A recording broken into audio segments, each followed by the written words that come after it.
그 말을 들은 순간 나는 다리에 힘이 풀려 그 자리에 주저앉았습니다. 옆집 할머니가 나를 부축해 자기 집으로 데려갔지요. 그리고 말해 주었습니다. 영자의 남편이 빚을 여기저기서 졌다고 사채까지 끌어다 썼다고 이웃들에게도 돈을 빌리고 갚지 않은 게 한두 푼이 아니라고 영자도 그 일에 깊이 끼어 있었다는 거예요. 나는 그제야 알았습니다. 영자가 빌려간 돈은 사업 자금이 아니었습니다. 사채 이자를 메우려고 빌려간 돈이었어요. 옆집 할머니는 또 다른 이야기들도 들려주었습니다. 영자네 부부가 야반도주를 하기 일주일 전쯤부터 영자네 집에 험상곰은 사람들이 자주 드나들었다고요. 큰 소리도 자주 났고 한 번은 영자가 마당에서 누군가에게 멱살을 잡힌 채로 사정사정 비는 모습도 보았다고 했어요. 옆집 할머니가 신고를 해줄까 물었더니 영자가 한사코 사양했다고 합니다. 괜찮아요. 다 우리 집 일이에요. 영자는 늘 그렇게 말했다고요. 나는 그 이야기를 들으며 영자가 왜 그렇게 절박했는지 조금은 이해가 되었어요. 이해는 되었지만 그렇다고 용서가 되는 건 아니었습니다. 이해와 용서는 다른 거니까요.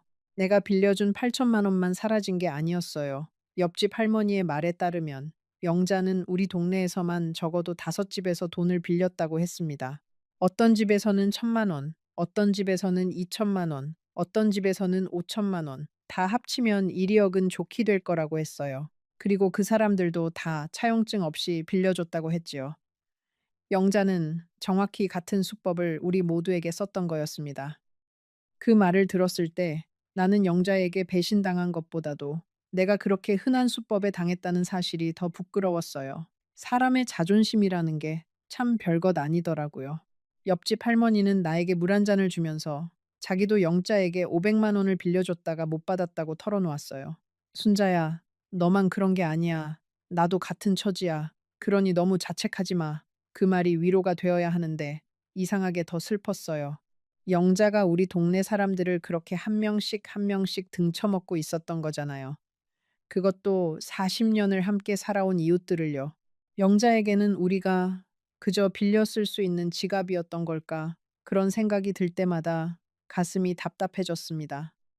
사람을 사물로 보기 시작하는 그 순간이 친구가 배신자로 바뀌는 순간이라는 걸 그때 알았어요. 옆집 할머니네 집에서 나와 우리 집으로 돌아오는 길이 그날따라 어찌나 멀게 느껴지던지요. 평소 같으면 5분도 안 걸릴 그 길이 그날은 1시간은 걸린 것 같았어요. 걸음 한 걸음이 무거웠고 자꾸만 다리에 힘이 빠졌습니다. 동네 사람들이 나를 지나가며 인사를 했지만 나는 그저 고개만 끄덕였어요. 누구의 얼굴도 똑바로 마주 볼 수가 없었습니다. 우리 동네 사람들 중에 누가 또 영자에게 돈을 빌려줬는지, 그게 누구일지, 그런 생각이 머릿속을 떠나지 않았거든요. 부끄러움이라는 감정은요, 사람을 그렇게 작아지게 만들어요. 평생 떳떳하게 살아온 사람을 자기 동네 한복판에서 고개도 못 들게 만드는 거예요. 그날 저녁, 집에 돌아온 나는 마루에 한참을 앉아 있었습니다. 남편 영정 사진이 벽에 걸려 있었고, 나는 그 사진을 차마 마주 볼 수가 없었어요. 여보, 미안해요. 약속을 못 지켰어요. 그 말이 입에서 떨어지지 않았습니다. 사람이 정말 잘못을 했을 때는 사과조차 입에서 나오지 않는다는 걸 그때 처음 알았어요. 나는 그날 밤 한숨도 자지 못했습니다. 밤새 나는 영자와 함께한 40년을 머릿속에서 다시 되감았어요. 영자가 나에게 잘해준 모든 기억들을 하나씩 꺼내어 보았지요. 그런데 이상한 게 그 기억들이 다 가짜처럼 느껴졌어요. 그 김장, 그 미역국, 그 시어머니 빈소에서의 사흘밤, 그게 다 진짜였을까? 아니면 영자는 처음부터 나를 언젠가 이용하려고 그렇게 잘해준 것이었을까? 그런 생각들이 머릿속을 떠나지 않았어요. 사람이 한번 의심하기 시작하면 40년의 우정도 한순간에 거짓처럼 보입니다. 그게 가장 무서운 거예요. 배신은 돈만 가져가는 게 아니라 과거의 좋은 기억까지 다 가져가거든요. 그 다음날 나는 아들에게 전화를 걸었습니다. 아들은 그때 서울에서 직장을 다니고 있었어요. 며느리와 손주들과 함께 살고 있었지요. 한 달에 한 번 정도 내려와 얼굴을 보여주는 그런 대로 효자였습니다. 나는 아들에게 모든 걸 다 털어놓았어요. 영자에게 빌려준 돈 이야기, 영자가 사라진 이야기, 그리고 남편이 떠나기 전에 했던 경고까지. 전화기 너머에서 아들은 한참 동안 아무 말도 하지 않았습니다. 전화기 너머의 그 침묵이 나는 평생 잊지 못합니다. 1분, 2분, 3분. 정말 한참 동안 아들은 숨소리만 들려주었어요. 나는 그 숨소리를 들으며 아들이 화를 참고 있다는 걸 알았지요. 우리 아들은 어려서부터 화를 잘 내지 않는 아이였거든요. 화가 나면 그저 침묵하는 아이였어요. 그 긴 침묵이 어떤 호통보다도 무서웠습니다. 마침내 아들이 입을 열었어요. 어머니, 제가 지금 갈게요. 그 한마디뿐이었습니다. 전화는 그대로 끊겼어요. 그리고 1시간 뒤 아들과 며느리가 우리 집에 도착했어요. 차로 2시간 거리를 1시간 만에 달려왔습니다. 아들의 얼굴은 하얗게 질려 있었고 며느리의 얼굴은 굳어 있었지요. 마루에 셋이 둘러 앉았는데 한참 동안 아무도 말을 꺼내지 못했습니다. 먼저 입을 연 건 며느리였어요. 어머님, 정확히 얼마예요? 나는 머뭇거리다가 대답했습니다. 8천만 원이다. 며느리의 얼굴이 일그러졌습니다. 아들은 머리를 감싸 쥐었고요. 어머니, 그 돈이 어떤 돈인 줄 아세요? 아버지가 평생 일해서 모으신 돈이잖아요. 그걸 그렇게 아들의 목소리가 떨렸습니다. 끝맺지 못한 그 말이 나에게는 매보다 아팠어요. 며느리는 그 자리에서 일어나 부엌으로 갔습니다. 그리고 한참 동안 나오지 않았어요. 나는 며느리가 우는 소리를 들었습니다. 우리 며느리는 잘 우는 사람이 아니었거든요. 그런 며느리가 우는 걸 보고 나는 정말 큰 잘못을 했다는 걸 다시 한번 깨달았습니다. 며느리가 우는 이유를 나는 그때 다 알지 못했어요. 나중에 알게 된 거지만 며느리는 그때 둘째를 가지려고 계획 중이었거든요. 우리 아들이 직장에서 큰 프로젝트를 끝내고 받은 보너스가 있었고 그 돈을 시부모님께 보태드리거나 아니면 둘째 산후조리에 쓰려고 따로 모아두고 있었다고 해요. 그런데 시어머니가 그 보너스보다 훨씬 큰 돈을 그렇게 잃었다는 걸 알게 된 거지요. 며느리는 자기 자신이 못나서 우는 게 아니었어요. 자기 남편이 평생 효자였던 자기 남편이 받게 될 충격을 보면서 울었던 거예요. 며느리는 그런 사람이었습니다. 자기보다 남편을 먼저 생각하는 그런 며느리였어요. 며느리가 부엌에서 한참을 울다가 나왔을 때 눈이 빨갛게 부어 있었어요. 그래도 며느리는 나에게 한마디도 원망의 말을 하지 않았습니다. 그저 어머님, 저녁은 드셔야 해요. 제가 뭐라도 좀 차릴게요 하고는 다시 부엌으로 들어갔지요. 그 자리에서 화 한 번 내지 않고 원망 한마디 하지 않고 그저 시어머니의 저녁을 챙기는 며느리를 보면서 나는 또 한 번 무너졌습니다. 차라리 며느리가 한마디라도 따졌으면 나는 덜 부끄러웠을 거예요. 아무 말도 하지 않는 며느리의 그 침묵이 어떤 호통보다도 무서웠습니다. 며느리가 차려준 저녁을 그날 나는 한 숟가락도 뜨지 못했어요. 음식을 보면 자꾸 영자가 떠올랐거든요. 영자와 40년 동안 함께 먹은 그 수많은 밥상들이요. 그날 밤 아들 내외는 우리 집에서 자고 갔습니다. 다음 날 아침 아들은 나에게 말했어요. 어머니, 일단 경찰에 신고는 해야 해요. 차용증도 없고 친구 사이라 어렵겠지만 그래도 기록은 남겨야 해요. 나는 고개를 끄덕였습니다. 아들과 며느리는 나를 데리고 경찰서에 갔어요. 거기서 진술을 했고 서류를 작성했지요. 경찰관은 친절했지만 표정은 별로 밝지 않았어요. 할머니, 솔직히 말씀드리면 이런 경우는 회수가 굉장히 어렵습니다. 차용증이 없으면 더더욱 그렇고요. 경찰관은 한참을 우리를 위로해 주었습니다. 자기도 부모님이 비슷한 일을 당하신 적이 있어서 그 마음을 잘 안다고요. 민사로 가셔도 어렵습니다. 채무자의 재산을 파악하는 것 자체가 쉽지 않거든요. 야반도주를 한 사람들은 대부분 이미 모든 재산을 정리한 상태입니다. 경찰관의 그 말이 마지막 희망까지 잘라내는 가위 같았어요. 아들은 그래도 끝까지 절차를 밟겠다고 했습니다. 우리는 그 후로 변호사도 만나러 갔고 신용정보회사에도 의뢰를 해보았어요. 결과는 다 똑같았습니다. 영자네 부부는 마치 처음부터 이 세상에 없었던 사람들처럼 흔적 하나 없이 사라져 있었어요. 변호사 사무실에 갔던 그날을 나는 평생 잊을 수 없을 거예요. 사무실은 작고 단정했고 변호사는 안경을 쓴 40대 중반의 남자였어요. 그분이 우리 이야기를 끝까지 다 듣고 나서 한참 동안 서류를 들여다보았지요. 그러다 안경을 벗으며 말했습니다. 할머님, 솔직히 말씀드릴게요. 비용을 들여서 소송을 하셔도 받아낼 가능성은 거의 없습니다. 차라리 그 비용으로 다른 일에 쓰시는 게 나아요. 아들은 그래도 한번 해보자고 했어요. 변호사는 우리 아들을 한참 바라보더니 말했지요. 효자시네요. 그런데 효심으로 해결될 일이 있고 그렇지 않은 일이 있습니다. 그 말이 그날 가장 무거운 말이었어요. 효심으로도 어찌할 수 없는 일이 있다는 것. 그게 어른의 세계라는 것을 그때 다시 한번 배웠습니다. 집으로 돌아오는 차 안에서 며느리는 한 번도 나를 쳐다보지 않았습니다. 아들은 운전대만 잡고 있었지요. 라디오에서는 낡은 노래가 흘러나오고 있었어요. 그 노래가 어찌나 슬프던지 나는 차창밖만 바라보며 눈물을 삼켰습니다. 사람이 가장 외로울 때가 언제인 줄 아세요? 가족과 한 차에 타고 있는데 아무도 말을 걸지 않을 때예요. 그게 진짜 외로움이에요. 그 일이 있고 나서 아들과 며느리는 한 달에 한 번 내려오던 걸 두 달에 한 번, 그 다음엔 석 달에 한 번으로 줄였습니다. 명절에는 왔어요. 그래도 분위기는 예전 같지 않았지요.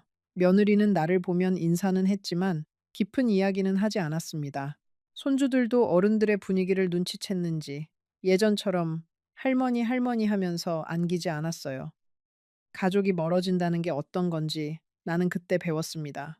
특히 며느리와의 관계가 가장 어려웠어요. 며느리는 나를 직접적으로 원망하지는 않았지만 그 마음속 어딘가에 분명히 서운함이 자리 잡고 있다는 걸 나는 알았습니다. 한 번은 명절에 와서 며느리가 부엌에서 설거지를 하다가 그릇 하나를 깨뜨린 적이 있어요. 평소 같으면 죄송해요, 어머님 하고 미안해했을 며느리가 그날은 그릇을 치우면서 한마디만 했어요. 아유, 손이 미끄러워서. 그 말투에서 나는 며느리가 나를 어려워하고 있다는 걸, 그리고 동시에 약간은 나를 견디고 있다는 걸 느꼈습니다. 가족이 견디는 사이가 된다는 건 정말 슬픈 일이에요. 그러던 어느 날 며느리에게서 전화가 왔어요. 어머님, 저희 아이 둘째가 곧 학교 들어가는데 학원비도 들고 해서 죄송한 말씀인데 그 돈 좀 어떻게 안 될까요? 나는 가슴이 철렁했습니다. 며느리가 그 돈을 노리고 있던 게 아니라는 걸 알면서도 그 말이 칼처럼 박혔어요.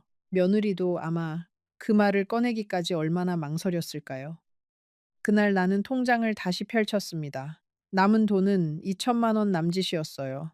그 중에서 1천만 원을 며느리에게 보냈습니다. 며느리는 전화로 고맙다고 했지만 목소리에는 미안함이 더 짙었어요.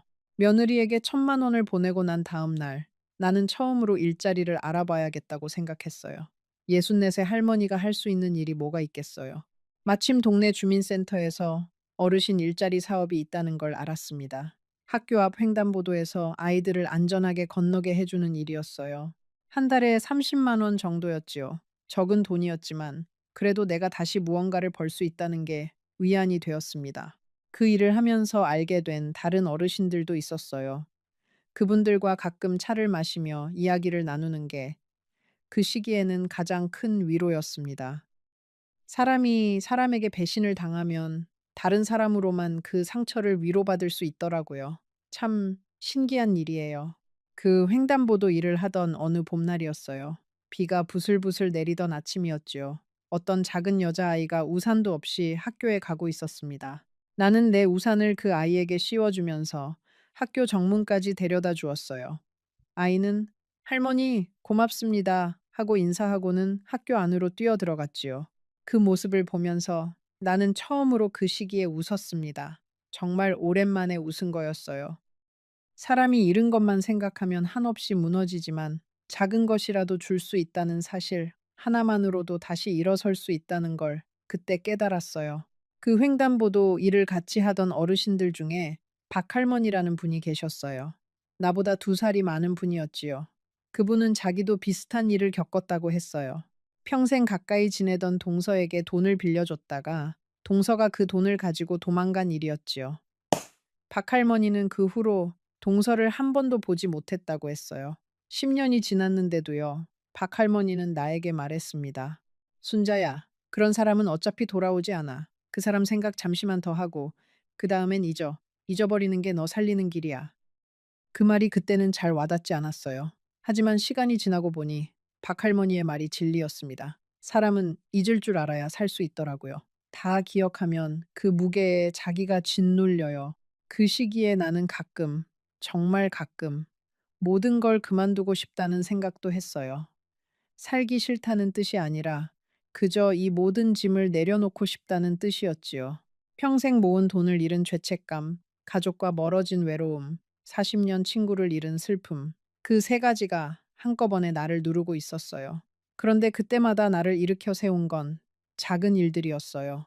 횡단보도에서 인사하는 아이들의 미소, 박할머니의 따뜻한 말 한마디, 가끔 손주가 보내오는 전화 한 통, 그런 작은 것들이 나를 살렸어요. 사람이라는 게 정말 작은 것에 살고 작은 것에 죽는 존재구나. 그때 알았습니다. 나는 그 후로 한동안 잠을 잘 자지 못했습니다. 영자가 꿈에 나왔어요. 무릎을 꿇고 우는 영자, 케이크 상자를 들고 웃는 영자, 야반도주한 그 빈집의 영자. 어떤 날은 영자가 내 손을 잡고 언니 미안해 하고 사라지는 꿈도 꾸었지요. 잠에서 깨면 베개가 젖어 있었어요. 그런데 정말 이상하게도 나는 영자를 미워할 수가 없었습니다. 미워해야 마땅한데 미워지지가 않았어요. 40년이라는 시간이 그렇게 쉽게 미움으로 바뀌지 않더라고요. 그게 더 서러웠습니다. 여러분, 잠시만요. 이쯤에서 한 가지 여쭤봐도 될까요? 만약 여러분이라면 그 친구를 미워하셨을까요? 아니면 나처럼 미워하지 못하셨을까요? 댓글에 남겨주시면 내가 하나하나 다 읽어볼게요. 사람 마음이 다 같지 않다는 걸 나는 이 일을 겪고 나서 알게 되었거든요. 잠시 후 영자를 다시 만난 그날의 이야기를 들려드릴게요. 그날 나는 평생 잊지 못할 한마디를 들었답니다. 영자를 다시 만난 건 일이 있고 나서 거의 1년이 다 되어가던 겨울이었습니다. 그날 나는 시장에 가는 길이었어요. 김장물을 사러 가던 길이었지요. 그런데 시장 입구의 작은 분식집 앞을 지나가는데 누군가 내 이름을 부르는 거예요. 순자야. 그 목소리. 나는 그 목소리를 40년 동안 들어왔으니까요. 1000명 속에서도 알아챌 수 있는 목소리였습니다. 영자였습니다. 영자가 분식집 안에서 앞치마를 두르고 떡볶이를 휘젓고 있었어요. 살이 많이 빠져 있었고 머리도 반쯤 희게 변해 있었습니다. 1년 사이에 사람이 그렇게 늙을 수 있다는 게 믿기지 않았어요.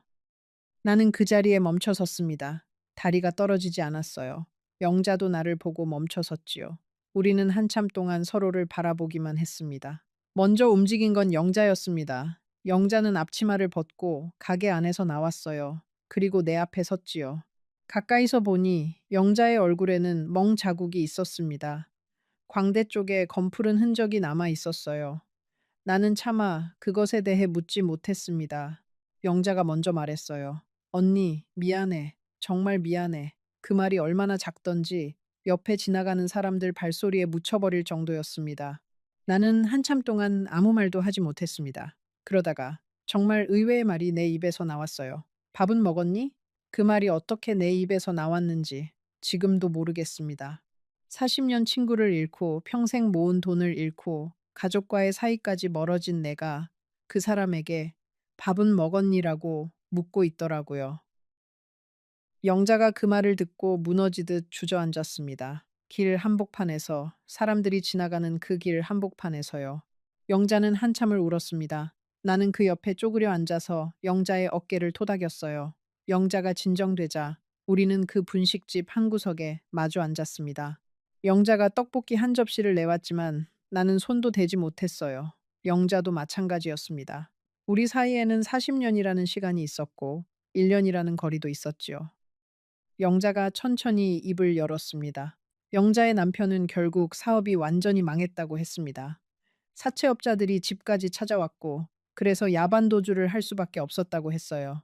멀리 다른 도시로 도망을 갔는데 거기서도 빚쟁이들이 찾아왔고 영자네 식구는 이리저리 떠돌아 다녀야 했다고요.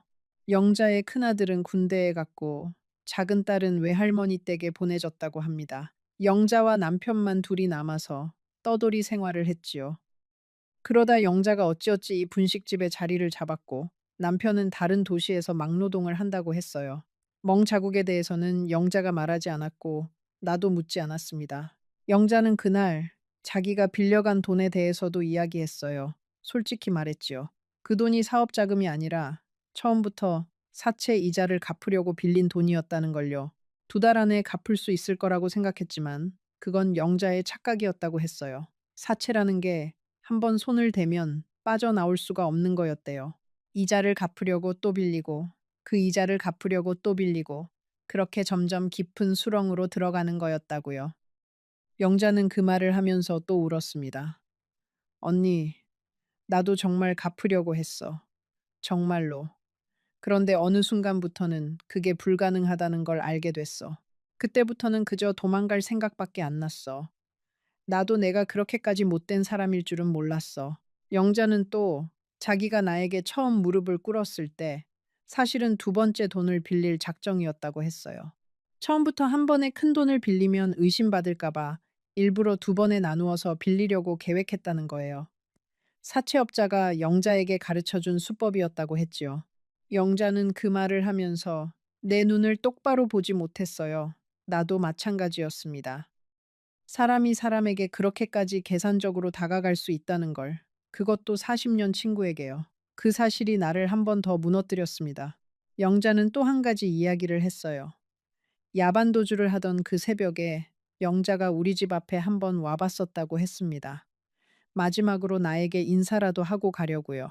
그런데 차마 우리 집 대문을 두드릴 용기가 없었대요.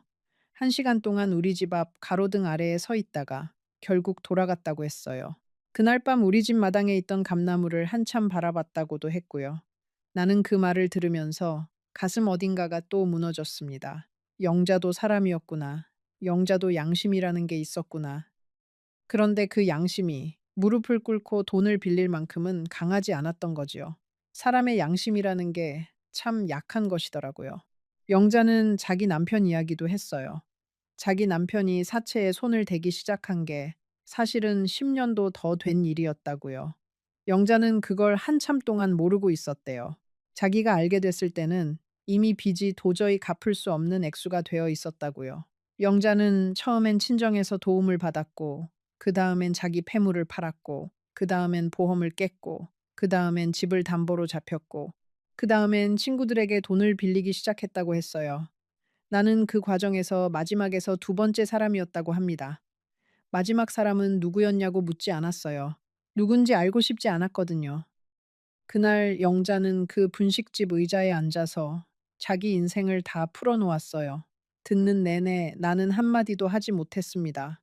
그저 듣기만 했지요. 40년 친구의 마지막 고백을 그렇게 듣고 있었어요. 영자는 자기 손목에 차고 있던 가락지 하나를 빼서 내 앞에 놓았어요. 언니, 이거라도 받아줘. 내가 시집을 때 친정엄마가 해주신 거야. 이거밖에 줄 게 없어. 정말 갚을게. 죽기 전에 꼭 갚을게. 나는 그 가락지를 한참 바라보았습니다. 그러다가 다시 영자의 손에 쥐어주었어요. 이건 너 어머니가 너 주신 거잖아. 이건 안 돼. 영자는 그 가락지를 받고 또 울었습니다. 나는 영자를 두고 가게를 나왔어요. 시장 입구를 빠져나오면서 김장물을 사는 것도 잊어버렸지요. 집에 와서야 빈손인 것을 깨달았습니다. 그날 밤 나는 또 한숨도 자지 못했어요. 영자가 불쌍해서가 아니라 내가 영자에게 밥은 먹었니? 라고 물은 게 자꾸 마음에 걸려서요. 나는 그렇게 모진 사람이 못 되었던 거예요. 그게 좋은 건지 나쁜 건지 그날 밤 내내 생각했지만 답이 나오지 않았습니다. 그날 이후로 나는 영자를 두어 번 더 찾아갔습니다. 처음엔 그저 얼굴이라도 보려고 갔어요. 2번째 갔을 때는 김치 한 통을 들고 갔지요. 영자는 처음엔 받지 않으려 했지만 결국 받았습니다. 김치 한 통을 받아든 영자가 어찌나 미안해 하던지 그 모습을 보고 있는 게 더 힘들었어요. 영자는 그 김치 한 통이 자기에게 얼마나 큰 의미인지 모를 거라고 했어요. 40년 친구가 자기에게 김치를 가져다 주는 것, 그게 자기 인생의 마지막 사치라고요. 그 말을 들으며 나는 영자가 영영 나에게 돈을 갚지 못하리라는 걸 그제야 받아들였습니다. 3번째 갔을 때 영자네 분식집은 문이 닫혀 있었어요. 옆 가게 아주머니에게 물어보니 영자가 며칠 전에 또 다른 곳으로 떠났다고 했습니다. 빚쟁이들이 거기까지 찾아왔다고요. 그 후로 나는 영자를 다시는 보지 못했습니다. 영영 보지 못했어요. 영자가 떠난 그 분식집 앞에서 나는 한참을 서 있었습니다. 셔터가 내려져 있었고 안에는 아무것도 남아있지 않았어요. 40년이라는 우정이, 1년이라는 배신이, 그리고 한 번의 재회가 그렇게 셔터 한 장 뒤로 사라져 버린 거예요. 나는 그날 그 셔터 앞에서 처음으로 영자를 위해 기도했습니다. 어디서든 살아만 있어 달라고. 그게 내가 40년 친구에게 마지막으로 해줄 수 있는 일이었어요. 집으로 돌아오는 길에 나는 처음으로 남편의 영정 사진 앞에 무릎을 꿇었습니다. 여보, 내가 정말 바보였어요. 당신 말을 들었어야 했는데, 그래도 여보, 나는 영자가 미워지지가 않아요. 이게 잘못된 건가요? 영정 사진 속의 남편은 아무 말도 하지 않았어요. 그저 늘 그렇듯 빙긋이 웃고 있을 뿐이었지요. 그 미소를 보면서 나는 남편이 나를 용서한 것 같다는 생각이 들었어요. 정말 그런지는 모르겠지만 그렇게 믿고 싶었습니다. 그 후로 나는 많이 변했어요. 사람을 함부로 믿지 않게 되었지요. 그렇다고 사람을 미워하지도 않게 되었습니다. 그저 거리를 두는 법을 배웠어요. 가까이도 아니고 멀리도 아닌 딱 그만큼의 거리요. 그게 사람과 사람 사이에 필요한 거리라는 걸 나는 64세 처음으로 배웠습니다. 어쩌면 그게 영자가 나에게 마지막으로 남긴 선물일지도 모르겠어요. 가장 비싼 수업료를 치르고 배운 선물이지요. 가족과의 관계도 천천히 회복되었어요. 아들과 며느리는 처음 한두 해는 나와 조금 거리를 두었지만 시간이 약이라는 말이 정말 맞더라고요. 며느리가 먼저 손을 내밀어 주었어요. 둘째 손주가 초등학교에 들어가던 해, 며느리가 손주를 데리고 우리 집에 며칠 머물렀습니다. 어머님, 둘째가 할머니 보고 싶어 해서요. 그 말이 얼마나 고맙던지 나는 부엌에서 한참을 울었습니다. 며느리는 모르는 척 손주랑 놀아주었고요. 우리 며느리는 마음이 깊은 사람이에요. 깊은데 표현을 잘 안 할 뿐이지요. 여러분 중에 혹시 가족과 멀어진 분이 계신가요? 자식과의 사이가 예전 같지 않은 분, 며느리나 사위와 어색해진 분, 형제 자매와 등을 진 분. 잠시 후에 내가 가족과 다시 가까워지기 위해 했던 가장 작은 일 하나를 알려드릴게요.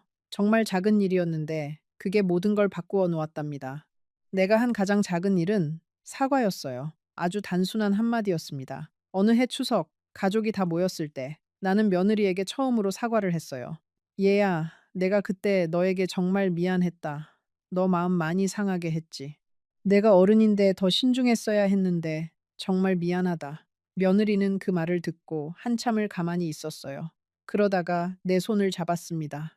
어머님, 다 지난 일이에요.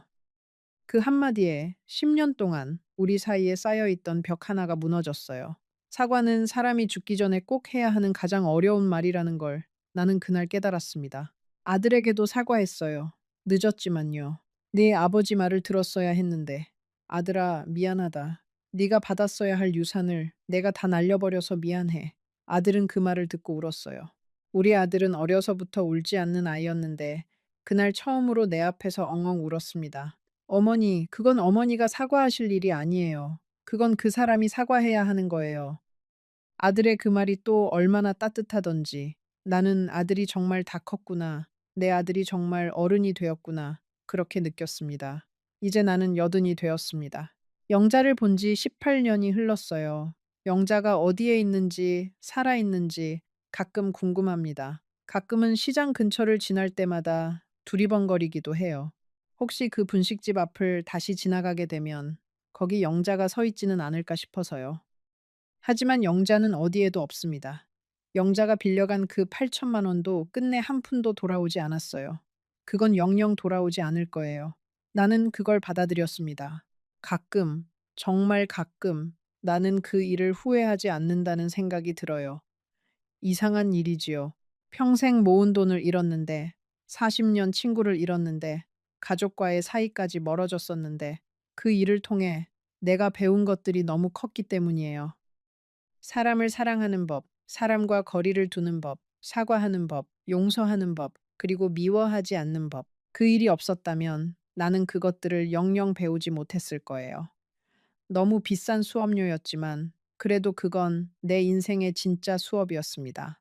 여러분께도 분명 인생에서 잃은 것들이 있을 거예요. 돈일 수도 있고, 사람일 수도 있고, 시간일 수도 있겠지요. 그런데 잃은 것에만 매달려 살면 남은 인생도 잃게 됩니다. 잃은 것 속에서 무엇을 배웠는지 그걸 찾아야 해요.